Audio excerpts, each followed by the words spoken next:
आप सभी को मेरी ओर से जय मसीह की। मसीह सेवा चैनल में आपका हार्दिक स्वागत है। मैं आपका भाई आज परमेश्वर के वचनों को लेकर आपके सम्मुख आया हूँ। आज हम एक वचन देखेंगे याकूब 5:13। इसमें प्रार्थना की शक्ति।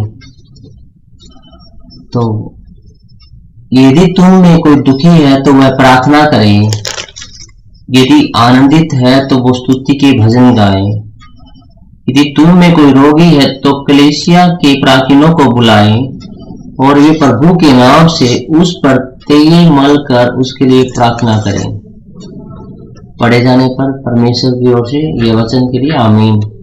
यदि तुम में कोई दुखी है, परमेश्वर अपने वचन में कह रहा है, अगर तुम में कोई दुखी है, कोई भी परेशान है, जो घर की चीजों से है, वो बाहर की चीजों से, या घर में क्लेश है, बिजनेस में नुकसान है, या कोई भी चीज से इंसान परेशान रहता है, तो वो ये ना सोचे इस चीज का निवारण कैसे होगा, ये चीज कैसे सोल्व होगी। तो मसीह के लोगों को उसी टाइम उसी समय परमेश्वर के लिए प्रार्थना करनी चाहिए कि परमेश्वर हमारा ये काम है और इस पर आप अपनी अगुवाई दें मेरे पिता परमेश्वर जी। यदि हम किसी भी तरह से दुखी होते हैं, किसी भी तरह से परेशानी होती है, तो उसके लिए हमें परमेश्वर से प्रार्थना करनी चाहिए। और अगर हम परमेश्वर ने हमारे हर तरह की मुसीबतों से हमें छुटकारा दिया है और हमें किसी भी तरह की कोई भी परेशानी दिक्कत नहीं है, तो हमें आनंदित होना चाहिए।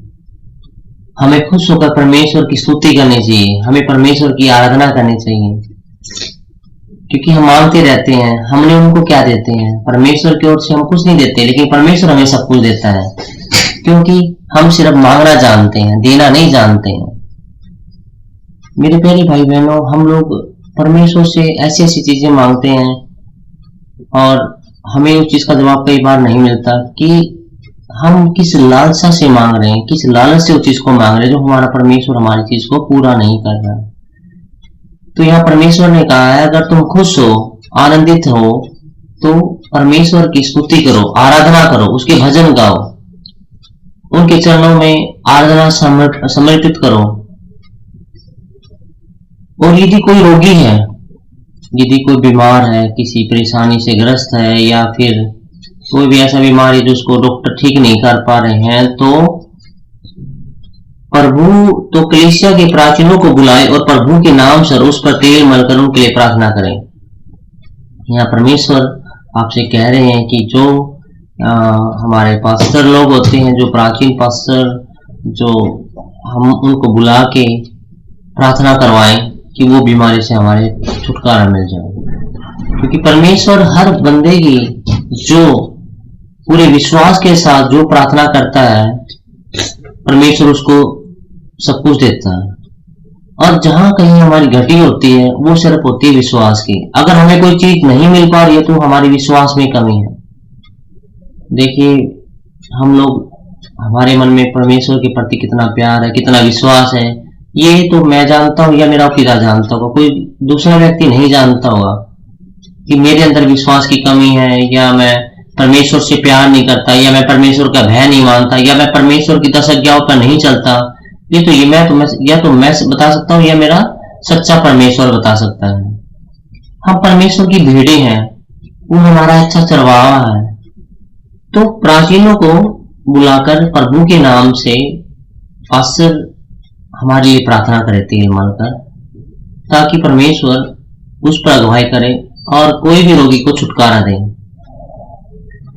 इसमें मैं आपको बताना चाहूंगा कि जो एक कोढ़ी का रोगी था, उस पर कोढ़ लगा हुआ था, और वो डेली मंदिर के बाहर भिखारी तरह भीख मांगता था।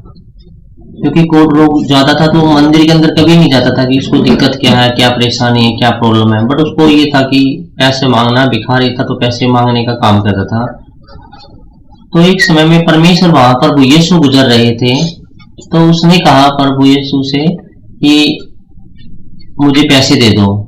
प्रभु यीशु ने उससे कहा कि मेरे पास पैसे नहीं हैं, मैं तुम्हें कुछ और दे सकता हूं अगर तुम लेना चाहते हो तो। तो उसने कहा कि मुझे क्या चाहिए। तो परमेश्वर ने उससे कहा, उठ और अपनी खाट उठा। आप मैं यकीन करता हूं कि वो रोगी तुरंत कोढ़ से ठीक हो गया, बिल्कुल चंगा हो गया, और उसने अपनी खाट उठाई और परमेश्वर के पीछे पीछे चल पड़ा। कि जो कोई विश्वास करता है परमेश्वर के ऊपर, अनंत जीवन उसी का है। परमेश्वर से हमसे कुछ भी नहीं छुपा हुआ है। हमारे मरने के बाद हमारा अन्याय होता है, और हमारा जो जज होता है वो प्रभु यीशु है, क्योंकि वो हमें देखता है कि उसके लिए हमें दो गवाह बनाएंगे, पृथ्वी और आकाश, कि मैंने अपने हाथों से क्या गलत किया, मैंने अपने पैरों से क्या गलत किया, मैंने अपने मन से क्या गलत किया। परमेश्वर सब जानते हैं, और उन्हीं चीजों को लेकर मन फिराने वाली बात होती कि परमेश्वर ने हमारे पापों को मुक्त किया है, पापों से हमें बचाया है। वो हमारे सच्चे और महान नायक परमात्मा है, परमेश्वर है। उससे आगे मैं आपसे वचन और शेयर करना चाहूंगा। याकूब 3 चैप्टर उसका 6 आयत में लिखा हुआ है, जीभ भी एक आग है, जीभ हमारे अंगों में अधर्म का एक लोक है, और सारी देह पर कलंक लगाती है, और जीवन गति में आग लगा देती है। आमीन। यहाँ परमेश्वर ने अपने वचन में बताया कि जीभ एक ऐसा अंग है जो हंसती खेलती जिंदगी में किसी का भी सर्वनाश कर सकती है। किसी की फैमिली में जाकर आप किसी के विरुद्ध बोल दो, या कोई किसी की जीवन लीला समाप्त करने के लिए किसी की जिंदगी में जहर घोल दो, तो वो ऐसे ही मर जाएगा।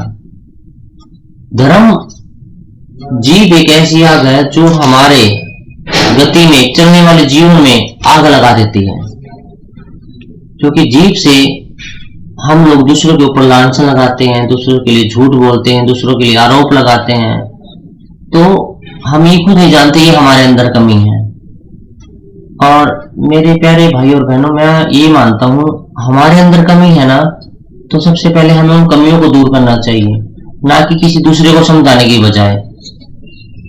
जब मैं अपने आप के अंदर सुधार लाऊंगा तो मैं दूसरे को ये कह सकता हूँ कि आपको ये चीज बदलनी चाहिए, आपको ये चीज सुधारनी चाहिए।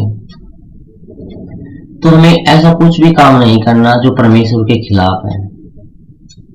एक वचन बताता हूं मैं, याकूब 4 का 2।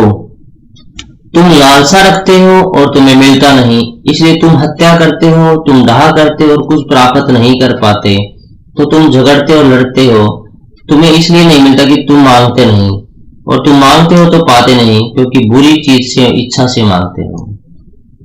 परमेश्वर ने अपने सुंदर वचनों में कहा है कि तुम लालसा रखते हो, तुम्हें मिलता नहीं, क्योंकि हमारे अंदर विश्वास की कमी है, और हम कोई चीज मांगते हो तो लालच की वजह से मांगते हैं, क्योंकि हमें मिलता नहीं।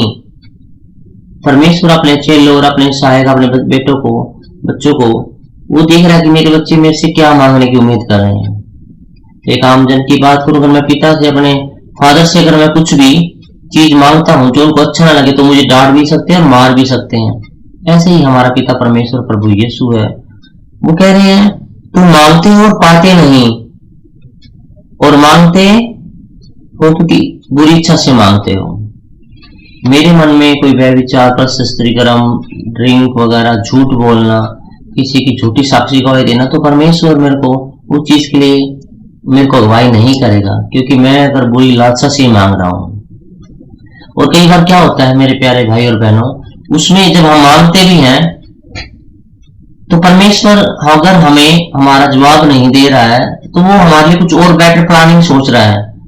वो हमारा पेशेंस देख रहा है कि इसको देखना है कि मुझे कितना जल्दी मेरे लिए खड़ा रहता नहीं रहता, क्योंकि कोई भी पिता अपने बच्चों का कभी बुरा नहीं करता, कोई भी माता अपने बेटा बेटी के लिए बुरा नहीं करती। और हमारा प्रभु यीशु मसीह तो दयावान है, वो माफी देने के लिए तैयार रहता है। हम अपना मन फिराने के लिए किसी भी समय उनके सम्मुख जा सकते हैं। तो आज के इन वचनों के साथ मैंने आप लोगों के साझा किया। मेरी ओर से आप सब पर परमेश्वर की आशीष ऐसे ही बरसती रहे। आप सभी को मेरी ओर से आमीन।